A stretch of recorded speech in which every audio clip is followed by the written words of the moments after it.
So everybody, welcome to episode 40. Episode 40, Discussions with the Pros. Somebody's talking in the background. Get people quiet. Tonight we have a very special guest. We have Samantha Montgomery, Sam Montgomery, National Brand Ambassador for Bardstown. And with her, we also have Nikki Boris. Nikki is the regional rep for Bardstown. So we have both of them with us tonight. Before we have everybody mute, I would like everybody to say welcome and thank you to Sam and Nikki for being here with us tonight. Welcome. Welcome. Thank you. Thanks, guys. Cheers. Wonderful. Cheers, Okay. everybody. Great. So, Eric, could you do me a favor, please, and mute everybody except for you, me, Nikki, and Sam, please? Okay. Well, Eric's doing that. All right. So, a few things, just a few housekeeping items here. We have three spirits with tonight. We have Fusion 4, Fusion 7, and Discovery 7. We're going to be going through those. So that is the order. Fusion 4, Fusion 7, then Discovery 7. Also in the chat already, I put the link from Bardstown to the brands part of their site, which has a ridiculous amount of detail that you can really geek out on. I got to tell you, Sam, I love the level of detail that you get on those sites. Can you tell me something? How did that get started that you would put the actual percentages of the different age statement whiskeys that go into your stuff? Who came up with that idea? And you also have them on your bottles too. Yeah, so it was a really organic conversation between about 6 or 7 of us. I started with the company before we had a product line at all, before we had a Fusion 1 even. And, there was a long conversation about like what our product would be, not even what would go into the bottle, but conceptually, right? Because bourbon is a really hard market to get into. It's becoming more and more saturated. There's more and more options. So it was like, how are we going to fit into this world of bourbon where there's so much history and there's so much, American history and heritage? Like how are we going to fit in? How are we going to get customers to trust us and try us as a brand without misleading them? So it sounds like the best job in the world, and it is, but we really just went out there and just tried all these bourbons and tried all these bourbon experiences and went into retail stores and looked at the bourbon selection and said, we're all here because we like bourbon. So as consumers, what bottles are we choosing and why, and how can we be different? And one thing that we would just kind of sit round table and talk about is the fact that, what's missing from us as consumers, what do we expect? And the common answer between everyone was more information. All right, so here's Old Forester, and here's Maker's Mark, and here's Jim Beam, and we love all these brands, and they have all this history, and that's great and awesome. But why do we like one more than the other? There's really nothing on the bottle that tells us that, right? So it was just a series of conversations. Really, is the short answer. Well, I got to tell you that the geeks on here are going to love it. Okay, when you go to that site, and Eric might actually be able to throw up some screenshots when we actually get to the whiskeys themselves.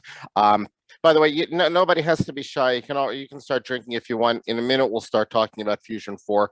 I want to get a little bit more background from you about a few quick things. So, you actually started off in this industry as a bartender and restaurant beverage manager, right?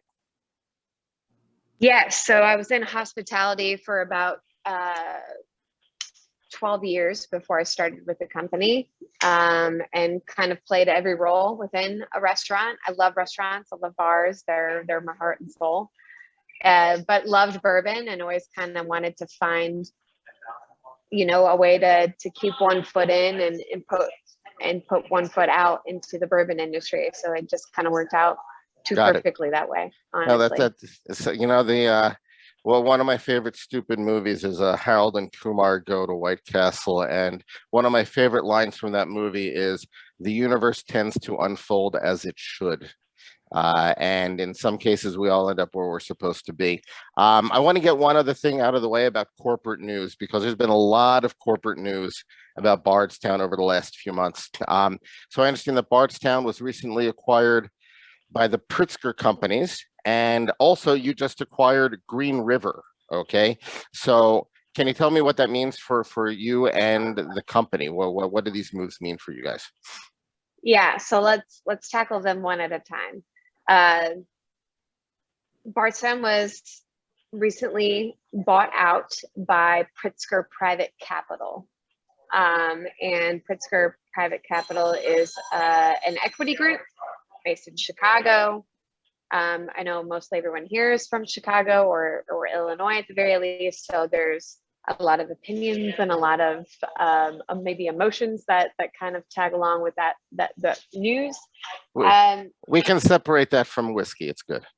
And that's great, but I mean, so fun fact about me: I grew up in Peoria, Illinois, and most of my family lives in Chicago today. Okay, so great. I'm very familiar with how that might feel as an Illinois citizen, and we'll just leave it right there. But you know, without making too long of a story, which I'm known for doing, I'll try to keep it short. What helps is to give you a little bit of background on our company and how it got started. So Bardstown Bourbon Company was and always has been a privately owned company, and it was started and visioneered by one person whose name is Peter Lofton. He was a self-made, successful businessman who made $1 billion in telecommunications before he was 30. And I don't know about you, but if I was a billionaire before I was 30, I probably never would have worked a day again in my life. But this guy had a thirst for business and entrepreneurship, and he did a million different things between then and when he considered retirement. And when he was considering retirement, instead of retiring, he wanted to build his own bourbon brand. As a true bourbon lover and somebody passionate about bourbon, he was like, let's do it. I've got the connections, I've got the capital. Let's invest in a bourbon company. It was his idea to build Bardstown Bourbon Company. It was his majority. He was the only majority investor and shareholder. And it was his vision to do contract distilling in a new way. So we make bourbon custom for about 34 other brands, which is really why Bardstown Bourbon Company is taking the industry by storm so soon. Like, I can touch more on this if we have questions later. Yeah, we'll get to that more later. A bit big of a conversation. But anyways, he was very smart with his money and how he invested. And this was his baby. And he had a 10-year plan, a 20-year plan, and a 35-year plan. He died in 2019, very unexpectedly at 63 years old. And so there, was this kind of thing hanging in the air, to be very transparent with you guys. Like, how are we going to carry out this huge plan that Peter had without any voice as our majority investor? His shares in the company were left in his estate, but really nobody to make those decisions to continue to invest. And this is not, it's uncommon that somebody should die at 62, but it's not uncommon for a small brand to sell out to a bigger brand. But what usually happens is that brand sells out to another spirits conglomerate like Diageo or MGP or Pernod Ricard or Bacardi, right? And when that happens, and what was a very, very real, I saw them come in. I'll tell you this for me personally, I saw these people come in and I knew what they were there for.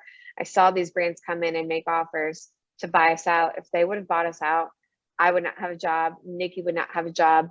The Bardstown Bourbon Company portfolio would have ceased to exist, and we would have only become a contract distiller for that spirits group's brands. So you were looking for a partner that would enable you to continue what you're doing and expand at the same time. Yeah. So Tony Pritzker came in and said, I'll invest the capital. I won't micromanage you. I am very interested in you guys as a manufacturer of other people's products. But as far as your brand, Bardstown Bourbon Company, your product and what that is, like, I'm not going to control that. Now, that is just his word, right? And we're all going to hold him very keenly to that word, and time will tell, right? But I have nothing but faith in that. He addressed the entire company in person, and I have nothing Okay. to tell me otherwise that will Good. happen. Well, it's So pretty that's, recent news. It's pretty recent yeah, news. And before we get onto the Green River thing, I actually want people to start drinking, if you don't mind. please. We'll get to Green River in a minute. So, I'd like everybody to start enjoying Fusion 4. Okay, and while we're enjoying Fusion 4, I want people to understand where the whiskeys in this actually come from. Can you tell us a little bit about what we are drinking, Sam, and where the whiskeys here come from? Yeah, so we're drinking Fusion number 4, yes? Correct, yes. Yes, so all the whiskeys here come from Kentucky. 70% of that bourbon whiskey is from Bardstown Bourbon Company, split between a few different recipes. And I'm sorry, 60% of it and 40% of it is a Kentucky source. I believe, and Gil, tell me if I'm wrong, is there a QR code on the back of the sample bottle or on the back of the box somewhere? I actually don't have the bottle with me. That's right. Eric might have it. Eric might have the bottle with him. There is no QR code. That's okay. So if you guys go to that link at the very top of the conversation, where it says Bardstown Bourbon Company brands, Right. you can scroll down, just because it's a lot of information and it's hard to retain after I kind of spit it all off. But just scroll down until you see Fusion Series number 4. There's a little plus sign, and then you can see this chart that tells you the mash bill. So there are 3 bourbons from Bardstown Bourbon Company and 1 bourbon from Kentucky. And Kentucky is kind of non-disclosed because of confidentiality laws, but you can easily, like right now, Google Kentucky 13-year, 18% rye and find that answer. And if you put it in the chat, maybe I'll cough twice. If it's right, maybe I won't. But it's very easy to figure out. And the reason we're blending with some source product is for a couple of reasons. One, it can really show off our skills as blenders. And 2, it can allow us to introduce our bourbon without giving you something that's entirely too young. Right. So yeah, let me stop you for a second. I want to make sure that people understand that it looks like about 70% of this, so 54% is Bardstown 3-year, 10% is a Bardstown 3-year, 6% is a Bardstown 6-year, and then you have a 20% Kentucky 12-year and a 10% Kentucky 12-year. Okay, it's we're talking here some fascinating numbers in terms of what we have in these things. And so what they're doing is they're blending together their own stuff with stuff from outside. And look at the picture that Eric just posted. Okay, look what's on the bottles. All right, it's absolutely fascinating stuff. So yeah, so why don't you keep going? Sorry. Yeah, so we take the blend as thoughtfully as an artist would blending anything, right? So you see blending as a term like very celebrated in Scotch and single malt kind of categories, right? And it certainly exists in bourbon, but it's not very celebrated or talked about. It's actually pretty taboo. So we're trying to be very transparent about that by putting it on the label, and very proud of what we're doing in that capacity as blenders, right? So it's not. How long have you been producing your own actual spirit? Yeah, so we've been producing the stills at our facility, started in September of 2016. So we're just kind of coming up on our 6-year anniversary. Right. So that makes sense. I mean, if you're looking for a particular flavor profile, a particular texture, sometimes you do need older whiskeys in order to get there. Yeah. And you don't have them yet, so it does make sense. I mean, do you 5-10 years down the road, do you see yourself still sourcing from others because your stuff's going to be getting older, obviously? So do you still consider outside sources to be something that you would be planning to use at that point? Yes. So because we found like a really good thing, like with blending with source product, I don't think we would stop it. But there is something to be said for, like, we are becoming the source for a lot of people to source bourbon from. So we want to celebrate that on both ends, if that makes sense, right? So we will always continue to make whiskey for other people. And it only makes sense for us to kind of celebrate that nature of the business by also continuing to source and blend. So as long as there's source product out there and available to purchase, like we'll purchase what we can find that we think is good quality to use in products like Fusion. Okay, so let's talk about the flavor here. Let's talk about what we're drinking. I think this is freaking delicious. You know, are you looking each year with the Fusion series to sort of duplicate what you've done before or to enhance what you've done before? Well, what's the purpose of the Fusion series in terms of flavor profiles from year to year? So the goal with Fusion is to combine young and old barrels, right? And the young barrels being ours. That's really what it's about. From there, every expression or every release is going to be incredibly different because we're just trying to make what tastes good, like what we like. And the reason that we're going even further from like, all right, we want to introduce our bourbon but in an older blend, there's something really magical about blending old and young bourbon, because the bourbon connoisseur, like the real bourbon connoisseur, will tell you that age isn't everything. Like the more you get into bourbon, the more you might realize like, oh, 6 to 8 years is a great age statement for me. That's what I prefer. I think it's funny that somebody just mentioned Pappy in the comments, because Julian Van Winkle, who is Pappy, actually publicly stated that his preferred aged statement on a bourbon was 6 to 8 years. Yet Pappy Van Winkle as a product line is pretty much sold at 10 years or plus. So it's a very controversial and it's a very preferential kind of subjective matter, like where you like age. But there's something really cool about blending with young and old in like contrasting worlds, right? Because with young bourbon, you get floral aromas, you get citrusy flavors, you get this like kind of overall bright flavor profile. And with your older bourbons, you get rich notes, dark notes, rancio notes of leather, tobacco, and you know, these things we consider a little bit harder to acquire that taste for. So when you're blending the two together, you can kind of round out a good flavor profile that's easy to drink, smooth, approachable, but isn't boring and isn't one-noted at all. So that's kind of what we're going for with Fusion, is kind of two contrasting flavor profiles that we blend together as young and old, that as a blend are really drinkable and interesting. Once you blend them, do you then put them back in barrels for a particular amount of time? No, because then that would have to be labeled as double oaked. Okay. And we don't double oak. So we take everything out of its first barrel, we blend to come up with a flavor profile with samples. And then we blend in a tote, in an inert tote. So one that doesn't affect the maturation at all. And then we bottle it. Got it. Okay. So there's no further aging or anything like that. Okay. Correct. And how many people are involved in determining what the actual mix should be? That must be a lot of fun.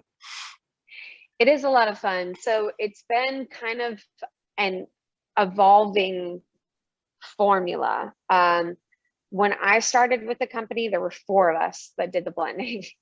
And now it's opened up to the entire company as kind of a nomination base. So, but the thing that we try to keep in mind is that we want as many perspectives that go into the blend as possible. So we're one of the first, we're the first distillery on the Kentucky Bourbon Trail to have a full service bar, kitchen, and distillery.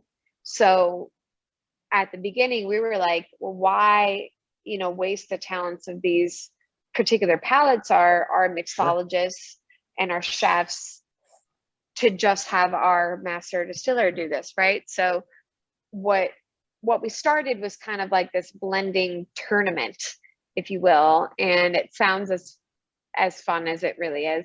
So we would ask certain people in each department to come up with their own blend individually, right? So I would come up with my own blend. The chef would come up with his own blend. Our master distiller would come up with his own blend. And That sounds absolutely incredible. and then after we would come up with those blends, a couple weeks later, we would sit down with a larger group of us and we would blind taste them. So like on a Tuesday, we would have 4 things to taste. We would taste them blind, meaning we wouldn't know what's in the blend, mash bills, age statements, proof, anything, or who blended it. It would just be rate these against each other. And we kind of made like a tournament bracket. And so the best would move on to face the next best, and the overall best rated one would go into the bottle. And so that is kind of where we started. Now the company has grown so much that we still continue to do that, but it's a little bit more selective, and we want everyone to be given a chance, sort of. So we always respect the categories of culinary, distilling, and cocktail, but it's always kind of a different mix of who gets to blend. And I love that process. I got to tell you, I just love that process. That sounds like so much fun, and it sounds like such a great like bonding opportunity for people to have just a great time doing it too. Yeah, it is, and it that's also wonderful. like it creates really good culture, honestly. Yeah. So like if you've ever had the chance to come visit the distillery, like it really doesn't matter who or what type of experience you're having, whether you're eating in the restaurant, getting a tour, or, you know, speaking to our master distiller, like everyone kind of speaks very knowledgeably and passionately about the product, because we're all given a voice to what the product is. Yeah. So you know, we could talk about this process for about another hour, but clearly we have to move on. I'm enjoying Fusion 4. It is delicious. It is great, and I'm very interested in us going on to Fusion 7. Okay, Fusion 7. So if we go on to Fusion 7, can you tell us a little bit about what we are about to drink, please?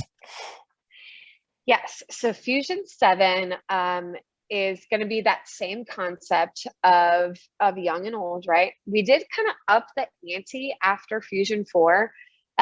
Instead of 60-40, our product is sourced, it's now 70-30. So that's one big difference. The other big difference is going to be in the blend itself, right? There's different mash bills and different proportions, right? So I love Fusion 7 because it has the most mash bills that we've ever blended with. We've usually kept it between 3 and 4. We have 5 different mash bills here. So please click that link, bardstownbourbon.com/brands, to see. It'll be the first mash bill or the first chart that's listed on that page, because it's a lot to kind of spit off. But there's interesting mash bills here, right? There's a 4-grain mash bill here. There's a 2-grain mash bill here. Both of those are very unique. And there's a 12-year, 2 different 12 years as our source component. And I just think there's something to be said about the product kind of continuing to age as far as the product that we're putting in it. That's ours, the 3-year product. And it's really kind of turning a corner in just kind of depth and bottomness, where it's strong, it's heavy, it's round. You know, which is why we I'm glad that you mentioned I'm glad you mentioned the 4-grain aspect of this, because if I remember looking at the mash bill for 4, there was no wheat in it, and it did not have that high of a rye content. But this one in particular does have, one of the blends has wheat in it, one of the sources has wheat, and the rye content seems to be higher. This is delicious. This is great stuff. A few comments we're getting are that it's citrusy, very fruity, you know, very rich. This is, yeah, this is great stuff. This is wonderful stuff. I'm curious, when you taste whiskey, what do you first look for? Yeah, I love that question. I just sort of assume that the taste is going to be good.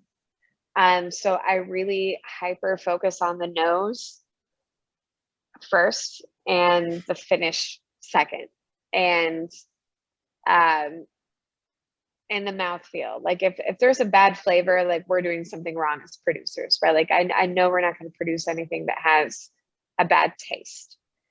So I kind of look to the finer details, which is nose is always what grabs your attention. Mouthfeel is kind of what keeps your attention. And then your finish kind of holds your attention. So I think all of those are equally as important, if not more, because it's kind of easy to find a good bourbon on the shelf these days. Yeah. And I think one that separates itself from a good bourbon to a great bourbon is one that has a good nose, a good mouthfeel, and a good finish. And I think Fusion 7 does all of those things. Yeah. And maybe mouthfeel and finish more than the nose. But hey, if you're not getting 2 out of 3 of those categories to begin with, it's amazing. Right. And also I have to admit that the price is reasonable. That this is, it's it says like $65 or so. I think that's the recommended price on your website. That's a very reasonable price for a whiskey of this quality. And again, I know you're not going to answer the question, but so many people here would love to look and figure out what the sourced bourbons are, but obviously you can't say that. Google them. They're not hard. I will tell you, I'll give you a couple hints. The 10% rye is a very close neighbor, and the 13% rye is a further neighbor. Let's just say that, located like geographically. Okay. But you can find it very easily. Okay. Good to know. I'm sure people are already looking, people who aren't engaged in the interview right now, like I am, are already Googling this stuff right now. I can see the eyes on them. Yes, No, that's wonderful. So let's kick it up a notch here. Let's kick it up a notch here to Discovery, because Discovery, much more expensive and older. Okay. Eric, if you have the ability to post or to screenshot here the components of Discovery, I'd like people to see them. Yeah, actually, I posted in the chat. I uploaded the image to a link. I'll repost that in here. Yeah. Okay. So everybody, if you do happen to go to the website here, what's fascinating here about Discovery, Discovery 7, the youngest whiskey in here is a 7-year from Indiana. Okay, that's the youngest. Then we have 3 different 12 years. And one of them it's 2 from Kentucky and 1 from Ontario, which is fascinating. A 100% corn from Ontario. And then we have a 17-year from Tennessee. I got to tell you that 100% corn from Ontario, that was unexpected when I was looking at this list here, given that age and stuff. So tell us about Discovery and the purpose of Discovery versus Fusion. Yeah. This is the one I could talk about for an hour. So Discovery is really interesting because it is with entirely sourced product, right? Like Fusion's main goal is to kind of highlight our product in an interesting blend of young and old. Discovery is to just make the best of the best with what we can get our hands on, right? Sourcing is a very taboo subject in the bourbon industry, but it's something that is inevitable amongst all bourbon brands. Like, you have to source, right? So we're trying to be very craft minded in the way that we blend. So when we pick our barrels, we're trying to pick the best of the best, not just what we can get our hands on, but like extremely good tasting barrels. Then we're trying to take the best of the best and make something even better as a blend, which you might think would be easy, right? Like, all right, you've got really great product, just throw it together and it's going to be great together. Not the case. And our master distiller, Steve Nally, will tell you this. He just celebrated 50 years distilling, and he has this great story that I'll sum up as one night him and about 4 other master distillers are bottle sharing and drinking bourbon in a backyard, right? Just really just kind of down home, just industry get together. And they were like, man, what if we just put all of our best products there in a single glass and tasted it together? And they did. and it was awful. And they all decided it was the worst thing they've ever done and they would never try to do it again. So it really does take some skill and some craftsmanship to blend. And with discovery, it's even harder because you have all of these components that are incredible on their own already, well aged, well capped, and ready to go into a bottle, right? So blending them in a way that's better as a unit than an individual part is a challenge, and I geek out about it. The blending process, the tasting process, and what we put into the bottle is fascinating to me because I think it's more of a challenge. And with Discovery 7, it was the first time that we blended with anything outside of the bourbon category. And I think it was really iconic because we definitely, as like a new bourbon brand, we're like, okay, we need straight bourbon whiskey on our label to gain an audience, to catch people's attention. Like, we need that. Did we want to do that? No, we didn't really want to have boundaries or limits. We wanted to just make the best blends. So after 6 releases and after some good rapport with, and good awards and press mentions, we were like, okay, time to think outside the box. And we blended with an Indiana rye, a Tennessee bourbon, a Kentucky bourbon, and a Canadian whiskey. And I think that it is one of the best, if not the best, release we've done in the Discovery series, because there's nothing comparable to it in the market. It's really interesting. It's really tasty. It has complexity. It has depth. It has heat. It has proof. It has age, but it drinks so sweet and well and nice. And I gotta tell you, like, I'm really obsessed with Discovery 7. Truly. Well, I gotta tell you, it doesn't need water. It doesn't need water at all. I mean, it's a little bit too drinkable. It's for a whiskey of this proof. This is amazing. Actually, we're getting one good question we have on here, and we'll get to more questions later. Sure. Importing. Okay, so you're actually importing from outside of this country. Did that cause any issues with labeling or any type of licensing or what you call it? Yeah, so I quickly mentioned it before, but I'll dive a little bit more into it. Like, what we released our product for our first line of product in 2019. It was only 3 years ago.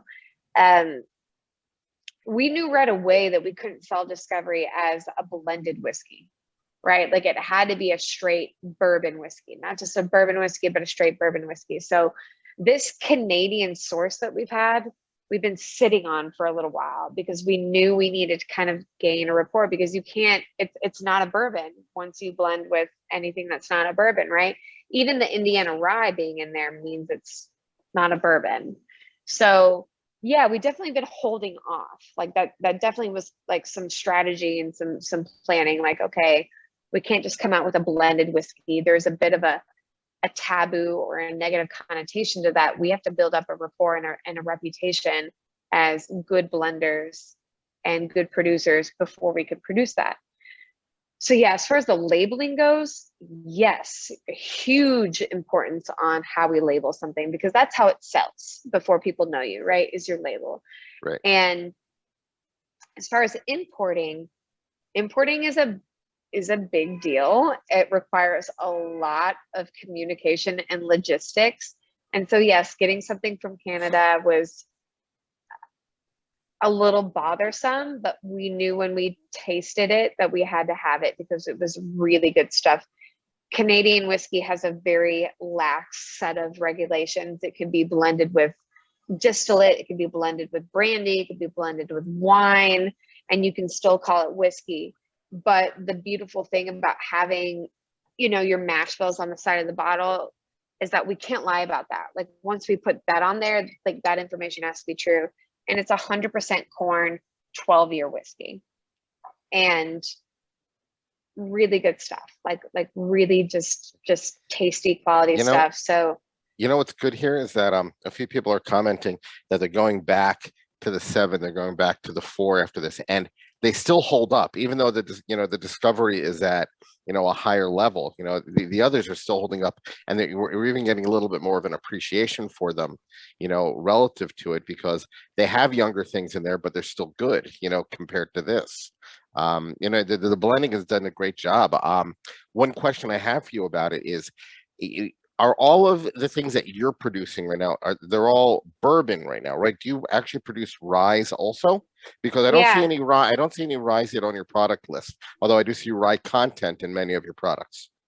So in 2023, we are going to release 3 core products. Nothing we have in the market right now is a core product, meaning 100% ours, right? We've been waiting for most of that to turn 6 years old. That turned 6 years old in September. In January, we're going to come out with 2 bourbons. One is going to be a 96 proof high rye bourbon mash bill, a 36% rye in the mash bill, but a bourbon. That's going to be one of our flagship core products. The other one is going to be a bottled in bond, which I'm really excited for. It's going to be a 39% wheat mash bill, or I'm so sorry, 20% wheat mash bill. The 39 is something special later that I'm not even supposed to say. Does Eric need to edit that out now? Does he have to go? Are we causing work for Eric? No, it's okay. It's okay. Just forget you heard it, but you can keep it in there. A 20% wheat mash bill that is Steve Nally's original recipe. That's going to be a bottled in bond 6-year product as our second bourbon expression. And then in March of 2023, we're going to release a rye whiskey, which is 95% rye, 5% malted barley, 6 years old. And I got to tell you, out of the 3, the bottled in bond wheated is amazing. And I'm normally a high rye bourbon drinker, but this wheated is out of this world. And then the rye is so good. The rye is so good. It's better than, like, obviously a lot of bias here, but just try it and decide for yourself. I think the rye is better than a lot of competitive rye on the market right now. Well, I'm looking forward to it, because I think that my rye shelf is bigger than my bourbon shelf, and I'm definitely looking forward to it based on your enthusiasm for the product. I have 2 very specific questions before we open it up to questions here from the group. One specific question is target proof. When you guys are doing your blending, okay, do you have a target proof for the product? Obviously, the Fusion series has lower proof than what I've seen here with the Discovery. Is that by design? Yeah, so there is and there isn't target proof, because at the end of the day, we want to take the proof as seriously as we take the blend. So once something is blended, we'll try it at many different proof levels, and we want to proof it where it tastes best. And like, no 2 bourbons or no 2 whiskeys are made equally, right? So you might love Maker's Mark on the rocks, but you love Booker's neat, right? And it's hard to just say, or maybe it's not for you, and that's fine, but it really is hard to just say, I like all my bourbon on the rocks, or I like all my bourbon neat. Like, I really do think there is something to getting to know each expression as it is and deciding how you want to drink it. So we do that when we blend, and when we decide how that blend should be proofed. We do like to have some differentiation between Fusion and Discovery specifically, so that they're not too competitive with each other. So we do try to keep Fusion in the 90s and keep Discovery above 100. But that still kind of falls into our preferences as bourbon drinkers, where we think the heavier the age, the better it tastes, higher proof, and on the reverse side of it, right? So there is thought and there is implement that we try to do. No, that makes sense. And are you available in all 50 states now? No, we're only available in 23, but since we're launching our first core line of products next year, distribution is going to increase quickly. So our goal is to be in all 50 states by 2025. I do think that is an unobtainable goal, but you kind of have to set the bar high to get so high. but that is our goal, is to be in all 50 by 2025. Okay, great. Before we open it up to questions, just want to say a few quick things here. I want to acknowledge Ted and Sync, because Ted was the one who put us in contact with your company originally. So Ted, thank you as always for the connections. You've been very helpful with all this stuff. Nikki Boris, you are the regional rep for Bardstown in the Midwest. Before we go on to questions from the group, is there anything that you want to add, anything that you want to say about the products, about the company, anything that you think that Sam and I have not addressed yet? If you guys are in Illinois and Wisconsin, please just keep on buying. Buy, buy, buy, buy, buy. No, Sam does a great job. So she's the expert. Okay, great. Wonderful. No, that's fine and that's acceptable. Eric, do you have any questions for Sam? Actually, before I ask the question, I also want to thank Nikki's husband for dropping off the sample bottles at my doorstep. So I appreciate that. Very nice. So one question for Sam. I know you guys were talking about when you're doing each of the series, do you try and have any kind of consistency between the batches, or are you just each time kind of starting from scratch and trying to come up with the best ratio and mix with whatever you have on hand at the time?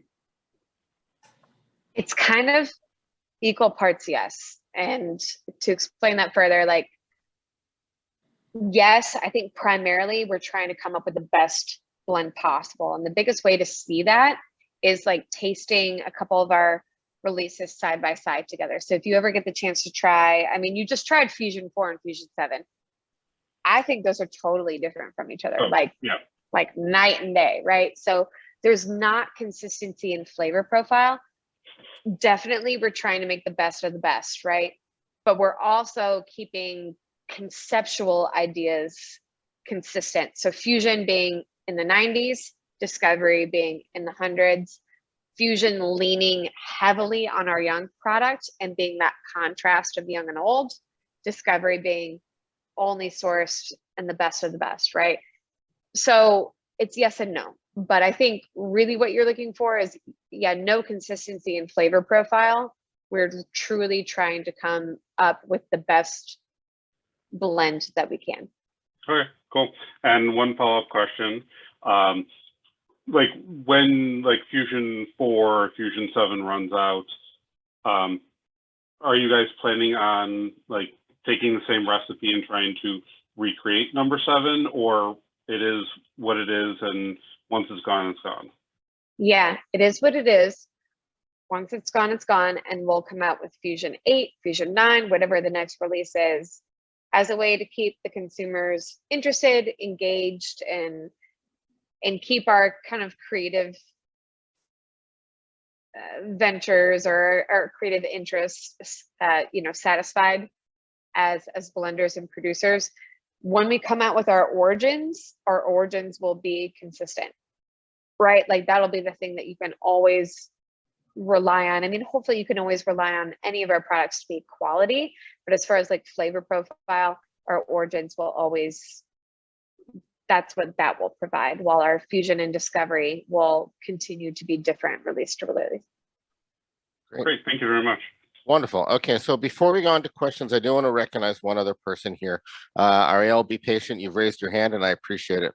I want to recognize Michael Bloom. Sam, I don't know if you know Michael or not. Have you heard about the 50-state blend? You were talking about the issues with blending. Have you heard about the company 50-State Blend that is now working with Barrel and Bottle? No, I don't. Where are they out of?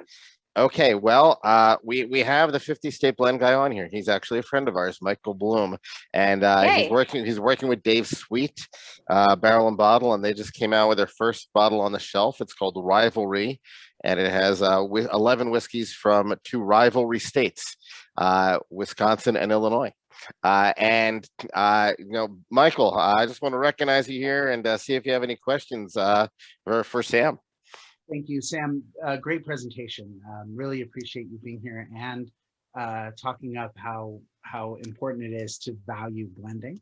That's close to home for me too. I asked a question in chat earlier that was very blend specific, and it's good that Gil gave it context.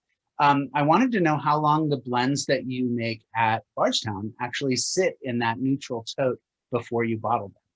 And I have a follow-up question too.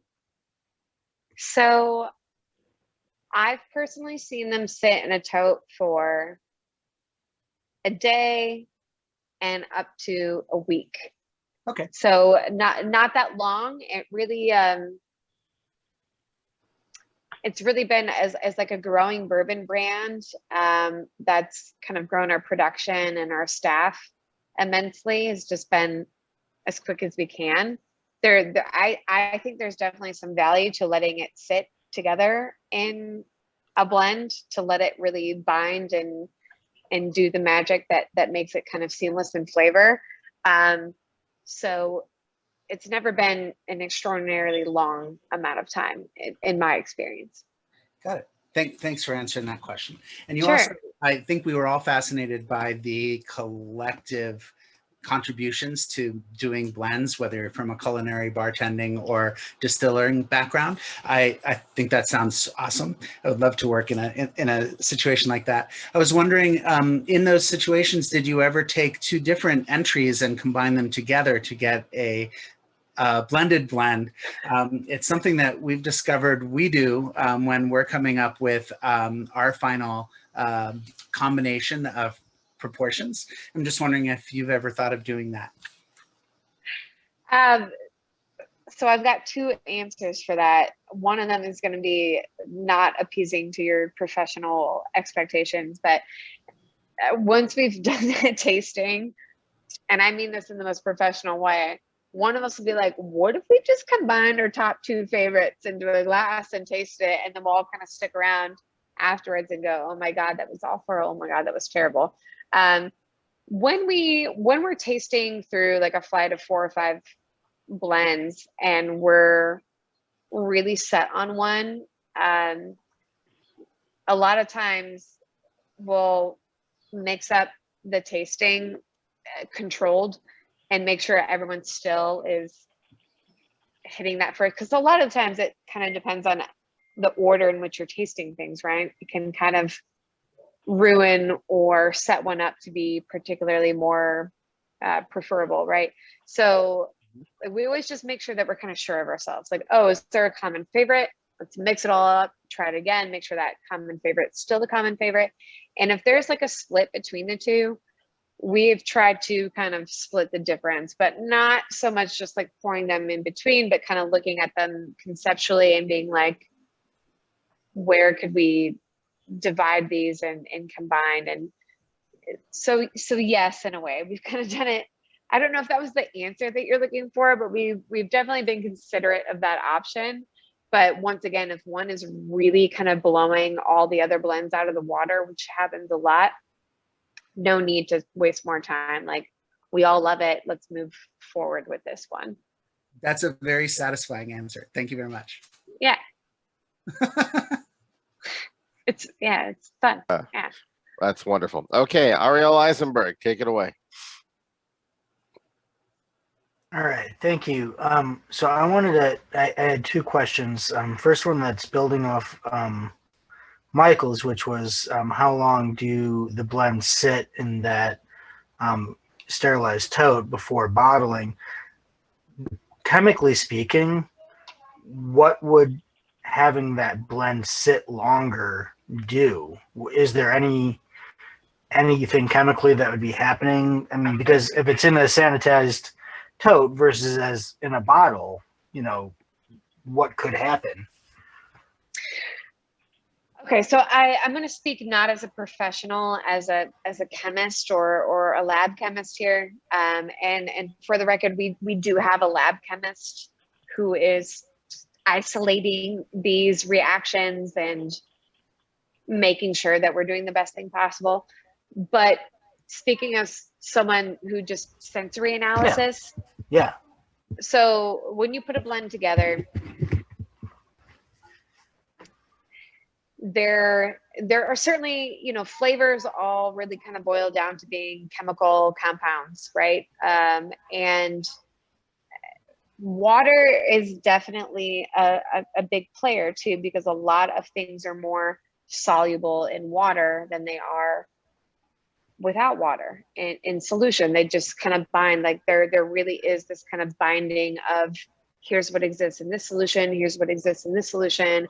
And it takes some time to bind and be a little bit more seamless, right? So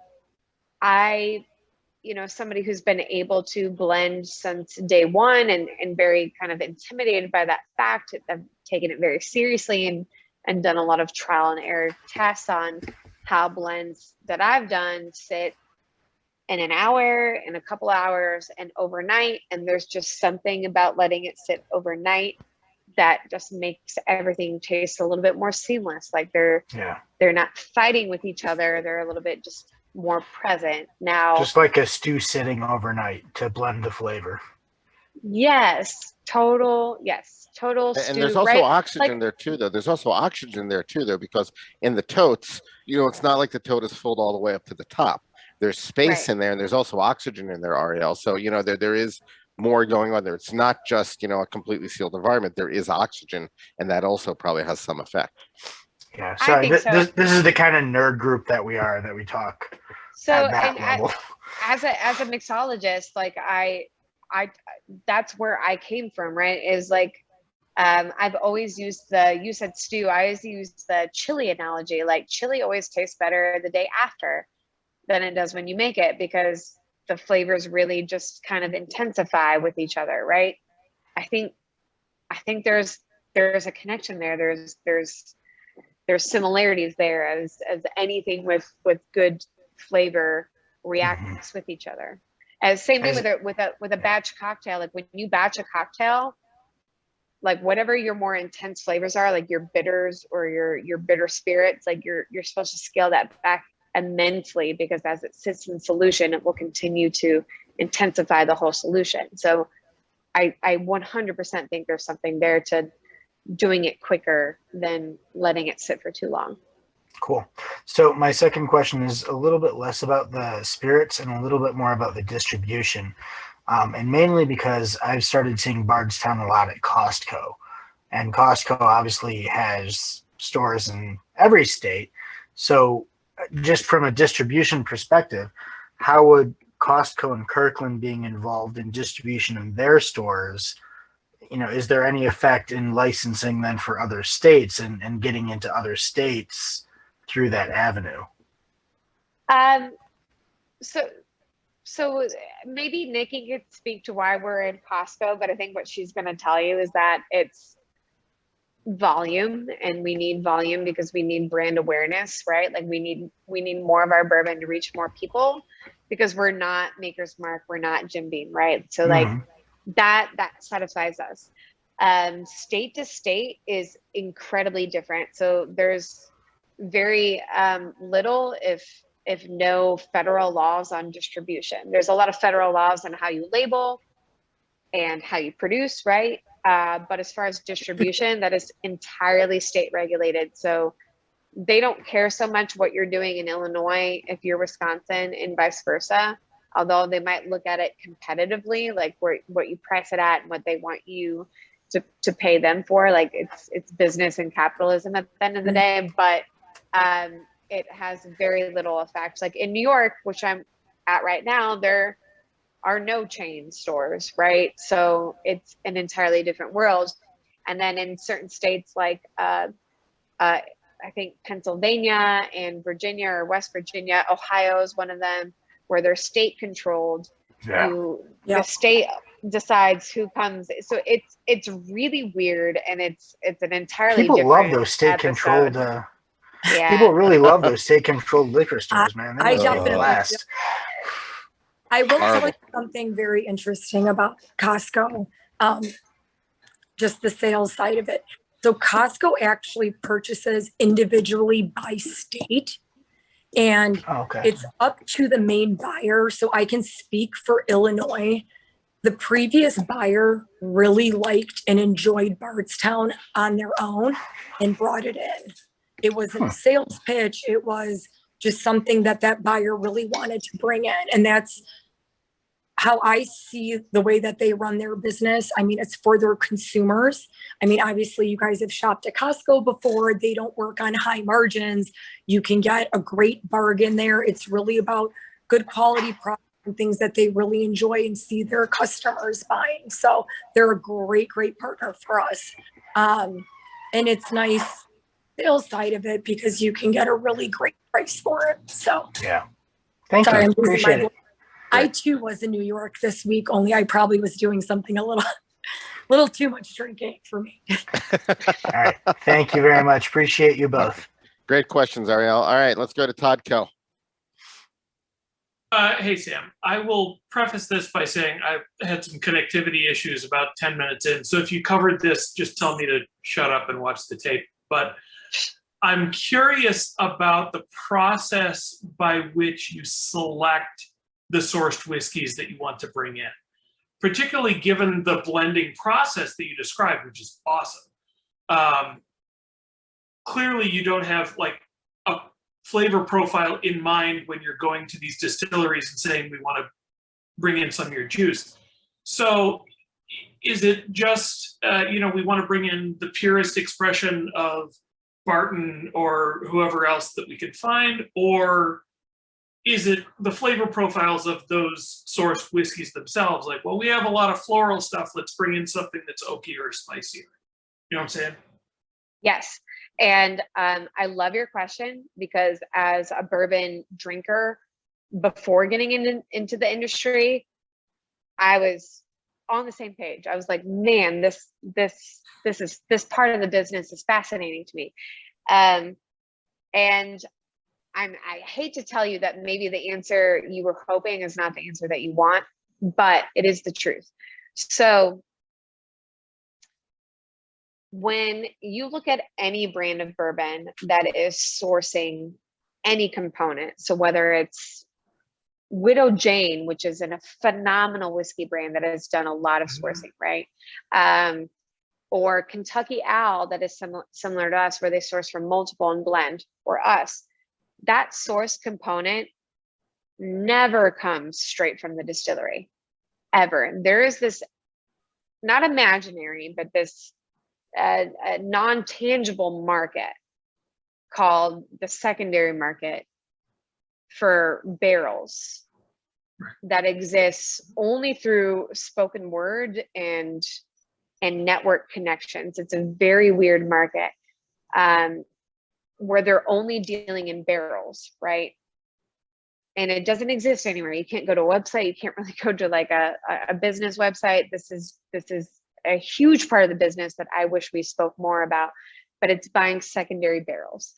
And we have someone in our company, her name is Susie Garvin. She worked for MGP for over a decade. She's a super badass. And she's in charge of buying everything that we source and selling everything that we source too. She is hands down the most unsung hero of our industry. I've been trying to get her onto one of these or on like a whiskey tasting panel at Whiskey Fest or one of the biggest trade shows to talk about this part of the business. Because once again, I'm not the expert, she is, but I do see a lot of this side of the business. So what I will say is that we would love to have her. We'd love to have her. Yeah. That'd be great. I would love, and she's a female too, and she's just so cool. But anyway, so no matter who you are, if you're sourcing, you're dealing with the secondary market, and you probably have one person that's in charge of finding these secondary barrels that don't exist anywhere tangibly and negotiating how to buy them and sell them and use them in your product. And so when you look at our bottle and you find out who these sources are from, and they may be Wild Turkey, they may be Jim Beam, they may be Barton 1792, those distilleries are not selling it to us. What happened is about 10, 15 years ago, before the bourbon boom happened, everyone has to base their production off of market predictions, future predictions, right? So you lay down right now what you expect to sell in 10 years, right? So when you don't hit those goals and there's somebody there willing to buy up what's ever left over in your inventory for the year, that helps you as a business, right? There's so much up and down in the bourbon industry because of that market prediction factor, right? Like the reason we don't have enough bourbon right now is because we didn't predict needing this much years ago, right? And the opposite happened 30 years ago when, you know, they were making bourbon for the late 90s. It just wasn't selling. So there were these people with money to invest, right? And entrepreneurial spirits or investment personalities that were like, I'm going to buy 1,000 barrels at 2 years old because I know in 15 years they're going to be worth something. And those are sometimes individuals, and there's sometimes people that build like LLCs out of this that you can work with directly that do this for a living. So all that was to say, just to give you some background, that maybe 10 years ago, you could go handpick those barrels. Now, it is kind of take what you can get, because that sourced market, because of the bourbon boom, because how much you're seeing bourbon prices rise and bourbons that you want to be sold, not there. It's not really a marketing scheme. It's really because we didn't expect this many people to be drinking bourbon. I won't talk about this for 5 minutes, but I will say that, like, even before the pandemic, like before 2 years ago, most of you guys, or maybe not this specific group, but most of the general population had the one bourbon they liked. They would go to the liquor store, they would buy their Maker's Mark, they would drink it till it's gone, and they'd go replace it. Now everyone's drinking bourbon, which is great. And everyone wants to try them all, which is great. But we had to make those market predictions 15 years ago and nobody did. So that's why bourbon is disappearing. So while that is disappearing, so is the source market. So a really long-winded answer, but yes, we're trying to get our hands on the best quality. We will never take something that is shit and say, we're going to make something better out of this by blending it. But there is a diminishing market for the quality source product. And we're lucky that we have Susie, and we have the network that comes with her and the other people in our company that allows us to find these barrels. So that was a great answer. What an answer. I'm sorry. It was a long answer. It was a long You haven't answer. seen the I'll stop comments there. here. Yeah, I don't know if you've been looking at the expressions, but reading the comments, that's one of the best answers to one of the best questions we've ever had on here. And this is our 40th session.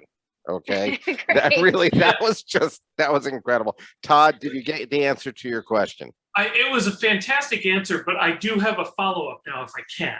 Okay, yeah, Quickly. let's make it a quick one because we want to get to Myers and wrap it up out of respect for everyone's time. Okay, so given that answer and given the state of the secondary market in the context of everybody drinking all of the bourbon right now, you mentioned previously that the sourcing and the blending is always going to be a part of Bardstown, but can you foresee a future where you have no choice but to rely entirely on your own distillate because the secondary market is dried out?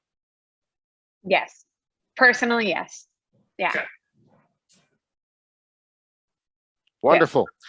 William Myers, take us home with your question, please. Okay, so again, I'm more Scotch than bourbon, but I did notice something, and so I was wondering if you could compare and contrast yourself, because it seems like you guys do things similar to what Barrel does, but then also as I was thinking about it, I'm also thinking that that's kind of what Compass Box does. So I will be the first to say that a blend, whether young or old, could be just as good as a single malt or stuff from a single distillery. So I just think it's fascinating to experiment and see what you get. And so I don't know, just kind of new, because this whole thing didn't exist. I mean, before John Glazier, it was like pretty much, you get what you get. And then he just started doing crazy stuff. And then now with you guys and Barrel, and I think it's great. But yeah, so I would be honored to be compared to Barrel or Compass Box. Quite honestly, I think Barrel has some of the best blends and finishes that I've ever tasted. They're seagrass out of this world. So you cannot get me to say enough good things about them, but I'm going to pull a Lady Gaga moment here, which is maybe lost on some of you, where Lady Gaga was compared to Madonna.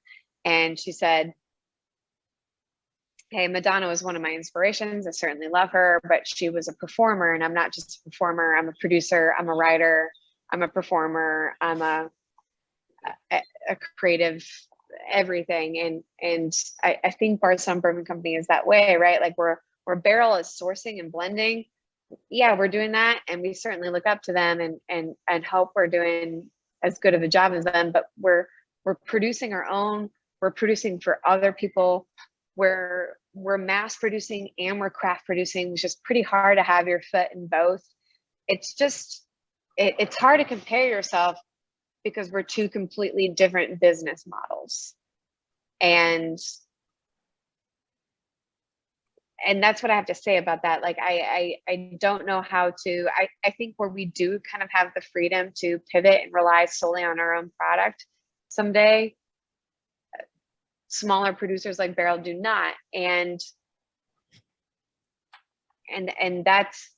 that's how I personally feel. I mean, so if you look at the craft beer movement, which was maybe 15 years ago, right? Like you have your craft beer producers, and then you have your large beer producers, even to this day, right? Like you have Anheuser-Busch that has 3 or 4 SKUs, like 3 or 4 expressions, or you have, trying to think of Chicago. Who's your big craft producer up there? Revolution would be a great example, I think. Revolution, right? Like they got a million different handles, I'm sure, like constantly changing out their handles and their seasonals, right? But small distribution. And it's really hard to be able to pull off both. It's really hard to be able to do a ton of different recipes and mass production, right? And somehow through great entrepreneurship and leadership, like we've been able to have a foot in both. We've been able to mass produce and do custom recipes and over 50 recipes in our distillery. So it's just hard to compare. I hope that Barrel Bourbon and Compass Box continue to do awesome blends. They're definitely comparable in that sense to like Fusion and Discovery. Like they're doing awesome blends and really creative stuff that I love to drink and try. But they're not the same as us because we are mass production level and we're doing it for other people and not just ourselves. What is your annual production? So right now we're producing 7.3 million proof gallons a year, but with the new acquisition and the new investment with Pritzker Private Capital, we broke ground in March, maybe May, to expand our production. In less than 2 years, we expect to finish that build and increase our production by 50%, taking us to about 11 million proof gallons a year, which is significant. You can compare it to what Maker's Mark produces right now. Not quite there, but nearly there. And that's significant because Maker's Mark, in my eyes, is a golden standard as far as brand awareness and distribution. Like they're international, right? And we say that now, but I know for a fact that Maker's Mark is looking for new land to build another distillery, right? So everyone is trying to compensate and keep up with the rise in bourbon consumption right now. But if you're increasing your production that much, then I mean that's a heck of a lot more sourcing that you're having to do for the blends as well. Well, a little bit, because we're releasing our origin next year, and from what I've heard and what I've seen, being with the company since before we had a product, is that where we expected to see our brand in 10 years, we saw in 5. So everything is just moving a little bit quicker than expected. And I think that's across the bourbon category, but it's certainly an obstacle for a new brand. So where we're increasing our production, right now, so as I mentioned, like 7.3 million proof gallons in production. About 80% of that is for customers, and those customers have 5-year contracts. In the meantime, we're seeing our brand grow and gain demand, right? So that 50% production, nothing set in stone yet, but should allow us to produce more of our own bourbon to kind of meet that demand projection over the next 5 years. More than, of course, it allows to make a little more for customers, but we're kind of hoping it allows us to make more of our own products so that we don't rely on source products as much, if that makes sense. Okay, so obviously we could go on for another hour, but we're not going to do that. Okay, Sam, this has been absolutely amazing. Before I ask everybody to unmute, I just want to say you've been incredibly generous with your time and your knowledge here, not just about whiskey, which brought us all together, but about the business side of the whiskey too, and the production side. It's been fascinating. So what I'd like everybody to do right now is I'd like everybody to unmute. If you are so inclined, pour yourself a little bit more. I'm going back to Fusion 7, which is just freaking delicious at a ridiculously reasonable price. Everybody, please join me in saying cheers and thank you to our special guests, Sam Montgomery and Nikki Boris. Cheers and thank you. Cheers. And thank you to our special guests. Cheers. Sam, do you have any final words for us before we turn off the recording here? Just keep sharing bourbon, keep making memories, keep loving each other, and be safe. That is a wonderful way to end it. Eric,